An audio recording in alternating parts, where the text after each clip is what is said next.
Hello, nerds and geeks. I'm your host, the charming, rowdy-hopping Theodore L. Thurdays, and this is the very first episode of The Other Days, a pop culture anthology series where we look at video games, movies, comic books, stuff I wouldn't normally even get into. Well, this version of me. We'll cover it all. Maybe one of me already has. I've got episodes about absurdism, zombies, and the multiverse, all in the pipeline. It's alright if you're confused. Some are bound to be. Some are going to be interested, intrigued, and some may even subscribe. The first episode starts with me. Well, your reality's version of me. His name is Justin, and he's a nerd. A geek? Both? Let's find out.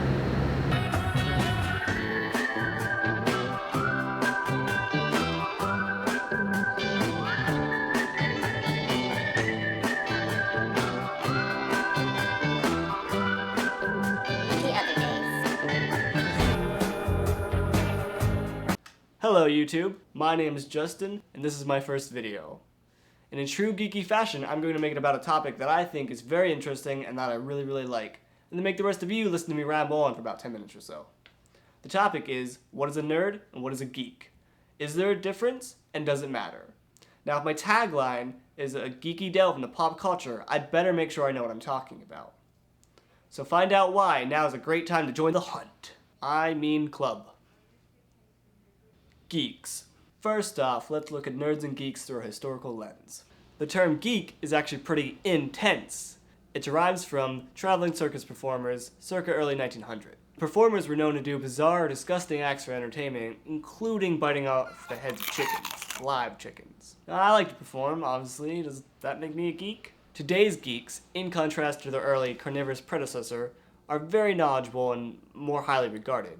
They're knowledgeable generally about a specific topic, maybe even to the point of obsession. Maybe. You can have food geeks, you can have sports geeks, you can have Star Wars geeks. Geeks today are fairly social. Does talking to myself in an empty room count? With a camera? Yeah? Well, YouTube's sort of a social network, right? This one's kind of blurry. A nerd. Nerd came from all places and spaces and cardaces and GLaDOS potatoes, from the mind of Dr. Seuss. In Seuss's story, If I Ran a Zoo, he put the line, a Merkel, a nerd, and a seasucker too. Doesn't quite work without the rhyming. Sometime after its debut, the word nerd got picked up and became synonymous with intellectuals and academia. A lot of people will trace this back to Rensselaer Polytechnic Institute in the late 60s, is known to have come up with the word nerd, which is drunk spelled backwards. They used it to describe students who, instead of going out and partying, studied and hit the books. The general connotation of nerd seems to be less appealing than that of geek, as most nerds are known to be irritating and unattractive. But oh, it gets better. For all their deformities and antisocial behavior, nerds are known to be rather brilliant, actually. Looking at you, Joker. They just choose to focus on non-social pursuits of life, mainly due to the lack of understanding by others. I've been talking about nerds and geeks like they're two separate things. Well, they're not entirely. Most nerds are part geek and most geeks are part nerd. Nerds and geeks are found all over the place.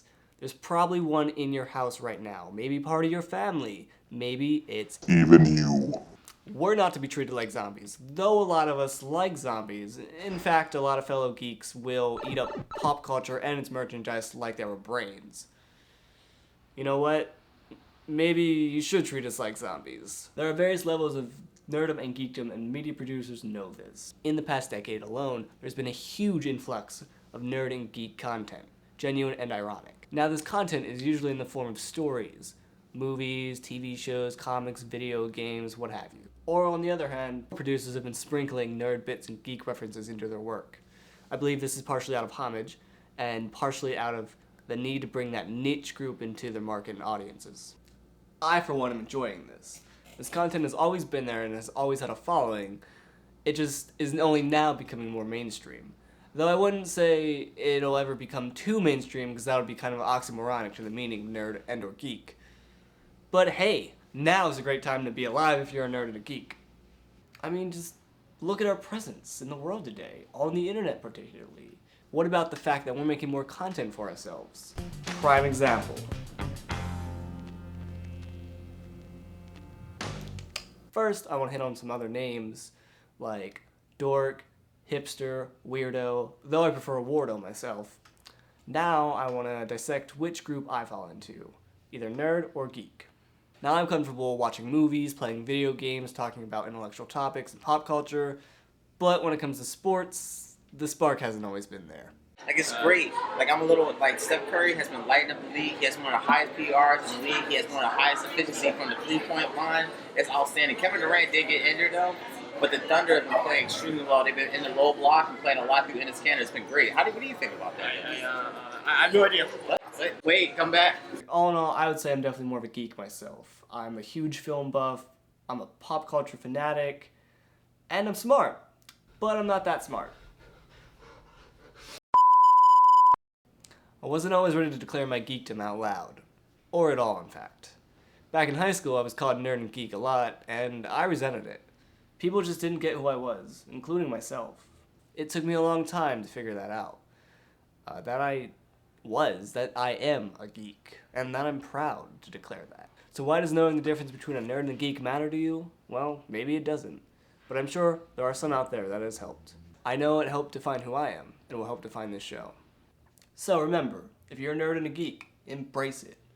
Be proud of it. And if you're not a nerd and a geek, be cool with it.